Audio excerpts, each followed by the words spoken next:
చందమామ కథ అపూర్వ సౌధం 10వ భాగానికి స్వాగతం. ఆలయంలో పులులు సింహాలు మీదికి రాగా శక్తిసింహుడు పారిపోవటం, మంత్రి తారసపడి దేవసింహుని దగ్గర చేరుకోవటం, వైద్యుని పరిస్థితి క్లిష్టం కావటం, వైద్యుడికి పక్షి రూపంలో వృద్ధురాలు కనిపించటం, అది ఆలయానికి పోయి శక్తిసింహుణ్ణి వైద్యుణ్ణి కలియటం, దేవసింహుడిని గురించి యోచన చేయటం వరకు విన్నారు కదా. తర్వాత ఆలయంలోకి వెళ్ళిన వృద్ధురాలు దేవసింహుడి కోసం వెతికి వాడు కనపడకపోయేసరికి బయటకు వచ్చేసింది. ఆమె ఎప్పుడు బయటకు వస్తుందా అని ఎదురు చూస్తున్న శక్తిసింహుడు వైద్యుడు ఆమె రావటం గమనించి ఆమె వద్దకు పోబోయారు. కానీ వృద్ధురాలు మాత్రం వారిని గమనించనట్టే సాగిపోయింది. పైగా రివ్వున ఆకాశ మార్గాన ఎగిరిపోయింది. శక్తిసింహుడు వైద్యుడు నిస్తబ్దులైపోయారు. దిగువన ఒక చోట దేవసింహుడితో సహా మంత్రి కనిపించాడు వృద్ధురాలికి. ఆమె కిందకు దిగివచ్చి మంత్రి వంక దేవసింహుడి వంక తేరిపార చూసింది. ఆమె చూపుల అర్థం గ్రహించాడు మంత్రి. అప్పుడు వృద్ధురాలు, నేను ఎన్ని విధాల రక్షించాలని ప్రయత్నించినా ఫలితం లేకుండా పోయిందే అని భయపడ్డాను. ఆ శక్తిసింహుడి చేతిలోనే పడితే కుర్రవాడు ఏమయ్యేవాడో. వాడిని పట్టాలని వాళ్ళు అన్ని ప్రదేశాలు గాలిస్తున్నారు కనుక జాగ్రత్తగా ఉండాలి. అందుకు అపూర్వ సౌధం కంటే సురక్షితమైన చోటు మరి లేదు. నాతో రండి, మిమ్మల్ని అక్కడికి చేరుస్తాను అన్నది. అందుకు మంత్రి ఆత్రంతో, ఇంకా ఇలా ఎంతకాలం? మా తల్లి దేవప్రియ ఏమైంది? శక్తిసింహుడి సంగతి అటో ఇటో తేల్చుకొనటం మంచిది కదా అన్నాడు. తొందరపాటు పనికిరాదు, అతడే దారికి వస్తాడు. అప్పటి వరకు మనం కుర్రవాడిని రక్షించాలి అన్నది వృద్ధురాలు. కాదనలేకపోయాడు మంత్రి. అతడు దేవసింహుడు వృద్ధురాలితో బయలుదేరారు. అక్కడ శక్తిసింహుడు వైద్యుడు ఏమైనారో చూద్దాం. తిరిగి వృద్ధురాలు వస్తుందేమోనని చూసి శక్తిసింహుడు నిరాశ చెందాడు. ఆమె కోసం ఎదురు చూసి ప్రయోజనం లేదు. వెతకాలంటే ఓపిక లేదు. కనుక నా దారిన నన్ను పోనివ్వండి. ఏనాటికైనా దేవసింహుడి జాడ తెలుసుకొని అతడి రాజ్యం అతడికి వప్పచెప్పే భారం మీదే అంటూ వైద్యుడి వద్ద సెలవు కోరాడు. వైద్యుడు ఎన్నో విధాల నచ్చచెప్పాడు. నిరుత్సాహపడవద్దు అన్నాడు. కానీ శక్తిసింహుడు వినే ధోరణిలో లేడు. క్షమించండి, మీ కోరికను మన్నించలేను. జీవిత శేషం నిశ్చింతగా జరిగిపోయేటట్టు మాత్రం ఆశీర్వదించండి అంతే అని ప్రాధేయపడ్డాడు. అతి కష్టంతో వైద్యుడు శక్తిసింహుడిని సాగనంపాడు. ఇప్పుడు వైద్యుడు ఏకాకైపోయాడు. తను ఎక్కడికి పోవాలో, ఏమి చెయ్యాలో ఏమీ పాలుపోయింది కాదు. అందుచేత లక్ష్యం లేకుండా రాత్రనక పగలనక కాలినడకన అలా సాగిపోతూనే ఉన్నాడు. విధి విరామం లేకుండా శక్తిసింహుడు కూడా ఏకబిగిన సాగిపోతూనే ఉన్నాడు. పోయి అతడు కొన్నాళ్లకు ఒక మహారణ్యం చేరుకున్నాడు. తిండి నిద్ర లేక నడుస్తున్నవాడు నడుస్తున్నట్టుగానే ఆ అరణ్య మధ్యంలో స్పృహ తప్పి పడిపోయాడు. ఎంతసేపు పడి ఉన్నాడో తెలీదు. తిరిగి స్పృహ వచ్చి కళ్ళు తెరిచి చూసేసరికి ఒక చిన్న కుటీరంలో ఉన్నాడు. పక్కన ఒక పండు వృద్ధుడు కూర్చునున్నాడు. శక్తిసింహుడు కళ్ళు తెరవగానే ఆ వృద్ధుడు ఒక కమండలంతో నీరు తెచ్చి శక్తిసింహుడికి అందించాడు. అది పుచ్చుకోగానే శక్తిసింహుడు తేరుకున్నాడు. తేరుకుంటూనే, స్వామి, తమరెవరో నన్ను రక్షింపవచ్చిన దేవదూతలు. తమ కుటీరంలోకి నేను ఎలా వచ్చాను స్వామి అని ఆశ్చర్యంతో అడిగాడు. అందుకు వృద్ధుడు, ఆపదలోనున్న వారిని ఆదుకొనటమే నా ధర్మం. ఈ అడవిలో పశుపక్షాదులే నాకు తోడు నీడలు.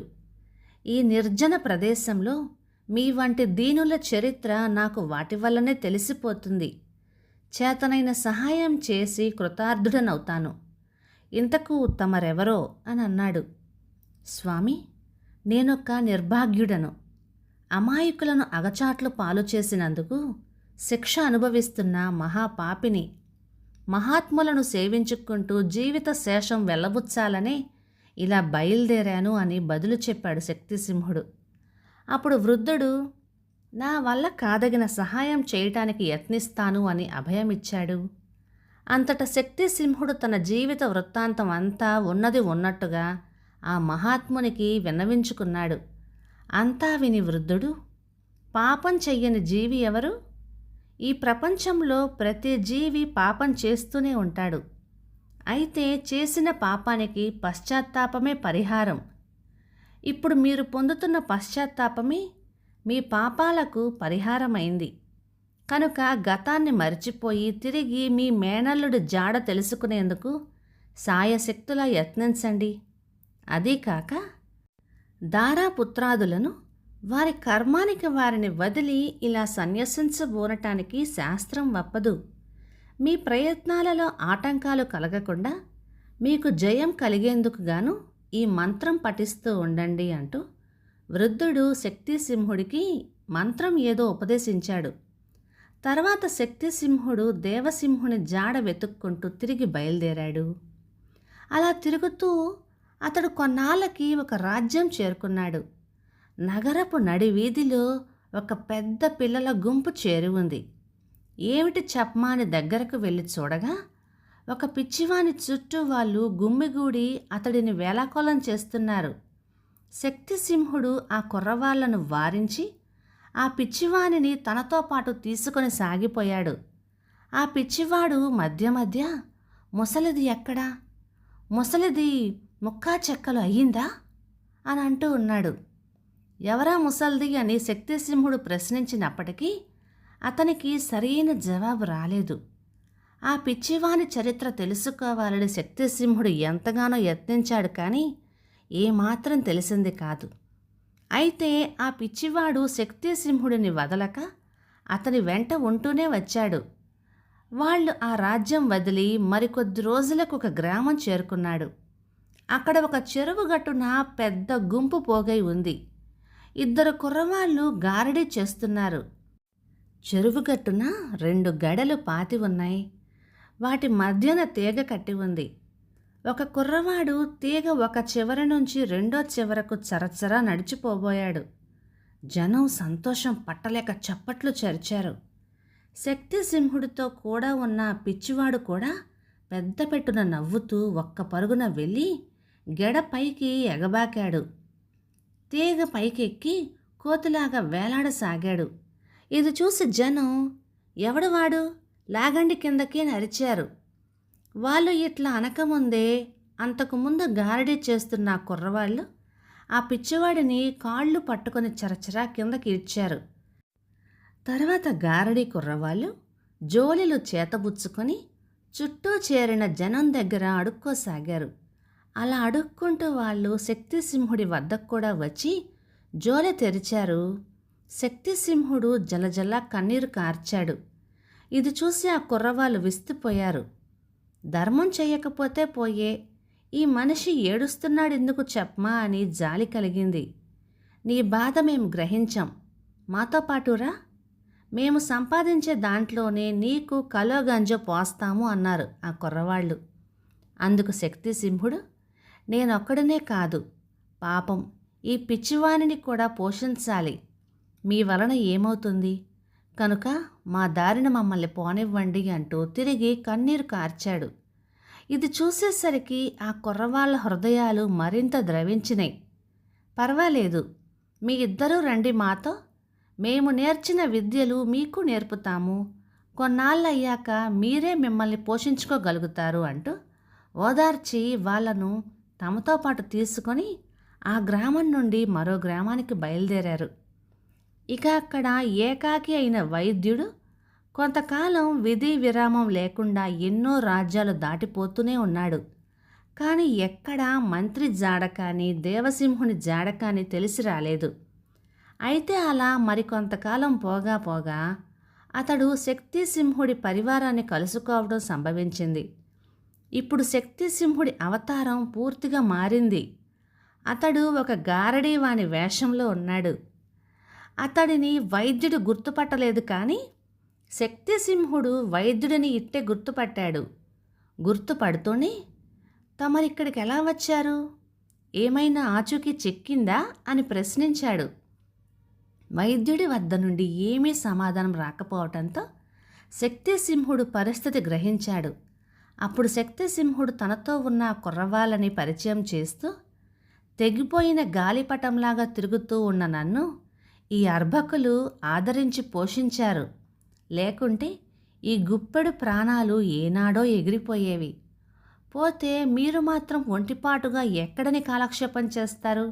మాతో పాటు వచ్చేయండి అని కోరాడు. కోరికను నిరాకరించి చేసేదేముంది? సరేనన్నాడు వైద్యుడు. నాటి నుండి వైద్యుడు శక్తిసింహుడి పరివారంతో పాటు ఉంటూ, వాళ్ళు వెళ్ళిన చోటకల్లా వెళుతూ వాళ్ళకి అండగా ఉంటున్నాడు. ఈ పరివారం ఎన్నో దేశాలు పర్యటిస్తూ చివరకు అపూర్వ సౌధం దరిదాపులకు చేరుకున్నారు. అంతకు ముందుగా పరిచయమైన చోటే కనుక భవనం కనపడేసరికల్లా వైద్యుడు ఉప్పొంగిపోయాడు. ఆ సౌధం ముందర గారడి ఏర్పాటు చేశారు. వాళ్ళ సందడి చెవిన పడటంతో లోపల ఉన్న మంత్రి దేవసింహుడు భవనం పైనుంచి కిందకి తొంగి చూశారు. గారడి వాళ్ళ వింతలు చూసి దేవసింహుడు ఆనందభరితుడయ్యాడు. కిందకు వెళ్తాను అన్నాడు. పసివాని కోరిక నిరాకరించలేక మంత్రి వాడిని ఎత్తుకొని కిందకు దిగొచ్చాడు. ప్రదర్శనలో మునిగి ఉన్న కుర్రవాళ్ళు మొదట దేవసింహుడి రాక గమనించనే లేదు. కానీ కొద్దిసేపటికల్లా దేవసింహుడు వాళ్ళ కంట పడగానే ప్రదర్శనం చాలించి ఒక్క పరుగున వాని దగ్గరికి వెళ్ళారు. ఎవరు? మా దేవసింహుడే అంటూ వానిని చుట్టుముట్టారు. శక్తిసింహుడు వైద్యుడు ఆశ్చర్యపోయారు. ఆ గారడి కుర్రవాళ్లకి దేవసింహుడికి ఏమిటి సంబంధం? ఇంతకీ ఈ కుర్రవాళ్ళు ఎవరు అని ఆందోళన చెందారు. ఇంతలో ఆ కుర్రవాళ్ళు దేవసింహుడిని శక్తిసింహునికి చూపుతూ, మా తండ్రి ఈ చిన్నవాడి ప్రాణాలు బలికొన్నాడని మా రాజ్యంలో అంతా అనుకుంటున్నారు. తెలిసి చేశాడో తెలియక చేశాడో మా తండ్రి అని ఇంకా ఏదో అనబోతూ ఉండగా శక్తిసింహుడు స్పృహ తప్పి పడిపోయాడు. కొద్దిసేపటికల్లా శక్తిసింహుడు తేరుకున్నాడు. తనను ఇన్నాళ్ళు పోషిస్తూ ఉన్న ఆ కుర్రవాళ్ళు తన కుమారులేనని, ఆ పిచ్చి కుర్రవాడు తన అల్లుడేనని తేలింది. వాళ్ళని దగ్గరికి తీసి శక్తిసింహుడు బోరున ఏడ్చాడు. ఇంతలో ఎక్కడి నుండి వచ్చిందో వృద్ధురాలు రానే వచ్చింది. వస్తూనే పరిస్థితి అంతా గ్రహించింది. ఆమె శక్తిసింహుడిని దగ్గరకు పిలిచి, ఇక మీరు మీ రాజ్యానికి వెళ్ళండి, పట్టాభిషేకానికి ఏర్పాట్లు చెయ్యండి, చిన్నారి దేవసింహుడితో నేను చేరుకుంటాను అన్నది. అయితే దేవసింహుడు వెళ్ళేటందుకు సిద్ధపడలేదు. నన్ను ఇక్కడనే ఉండనివ్వండి, నా బదులు ఈ కుర్రవాళ్లలో ఎవరికైనా పట్టాభిషేకం చెయ్యండి. ఇంతకాలం ప్రజలను కాపాడలేక అజ్ఞాతంలో ఉండి ఈనాడు వెళ్ళి ప్రజల కంట పడలేను. అదీకాక ఈ అవిటి కాలుతో నేను రాజ్యపాలన చేయగలిగేదేముంది అన్నాడు. శక్తిసింహుడు వైద్యుడు శక్తిసింహుడి కుమారులు ఎంత బ్రతిమలాడినా దేవసింహుడు వినే ధోరణిలో లేడు. ఇది చూసి వృద్ధురాలు కూడా బలవంతాన రాజ్యభారం నెత్తిన పెట్టి ప్రయోజనం లేదు కనుక దేవసింహుడు చెప్పినట్టుగా ఈ కుర్రవాళ్ళకే పట్టాభిషేకం జరిపించండి, పోయిరండి అని సలహా ఇచ్చింది. కానీ ఎవ్వరూ అందుకు అంగీకరించలేదు. అప్పుడు శక్తిసింహుడి కుమారులు, మన వంశంలో మిగిలిన వాళ్ళమంతా ఇక్కడనే ఉన్నాము, రాచరికం వెలగబెట్టాలని మాకు కాంక్ష లేదు, నీతో పాటు మేము ఈ భవనంలోనే ఉండేటందుకు అనుమతించు, అదే 10,000 అన్నారు. కొంచెం యోచించిన తర్వాత వృద్ధురాలు సరే అన్నది. దేవసింహుడితో పాటు శక్తిసింహుడు వైద్యుడు మంత్రి శక్తిసింహుడి కుమారులు ఆ అపూర్వ సౌధంలోనే ఉండిపోయారు. అయితే ఇదివరకు ఒక్క దేవసింహుడి కొరకే ఉద్దేశించబడిన ఆ భవనం ఇప్పుడు తక్కిన అందరికీ ఉపయోగపడేటట్లుగా ఎన్నో సౌకర్యాలతో అమరిపోయింది. ఒకరికొకరు చేదోడు వాదోడుగా అందరూ హాయిగా ఉంటున్నారు. ఈ విధంగా నాదుడు లేని ఆ రాజ్యానికి అనాథ రాజ్యం పేరు మట్టుకు చిరస్థాయిగా నిలిచిపోయింది. కథ సమాప్తం. ఈ కథ చదువుతున్నప్పుడు శక్తిసింహుడి పాత్ర మీద ఎంతో కోపము, దేవసింహుడి మీద ఎంతో జాలి, ఆప్యాయత, మంత్రి పట్ల ఎంతో గౌరవము ఇవన్నీ కలిగాయి. కానీ అసలు ఆ వృద్ధురాలు ఎవరు? తను ఎందుకు సహాయం చేసింది అన్నది మాత్రం మనకి ప్రశ్నగానే మిగిలిపోయింది. అయితే ఇంతకుముందు అనుకున్నాం కదా, కథ చెప్పుకున్న తర్వాత కథ గురించి, దానికి సంబంధించిన విషయం గురించి మాట్లాడుకుందామని. మన తోడబుట్టిన వాళ్ళు మన పక్కన ఉంటేనే మనకి బలం.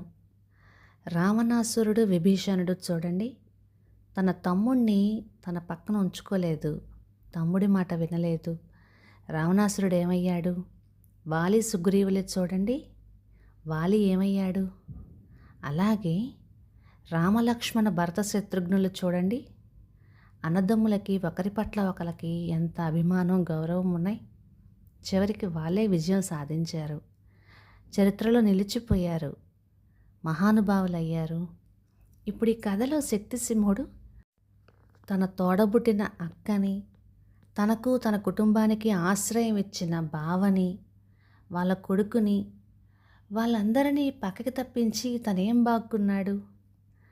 తనకి తన కుటుంబానికి ఆశ్రయం ఇచ్చారే అన్న కృతజ్ఞత కూడా లేకుండా తను చేసిన పనికి తను, తన కుటుంబము ఎంత కష్టాలు పడ్డారు. ఇవన్నీ అవసరమా? మూడో మనిషికి తెలియకుండా చెయ్యాలని ఎంత ప్రయత్నించాడు.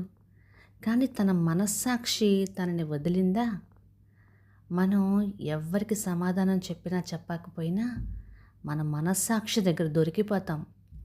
దానికి సమాధానం చెప్పక తప్పదు. అది మనల్ని నిద్రపోనివ్వదు, తిండి తిననివ్వదు.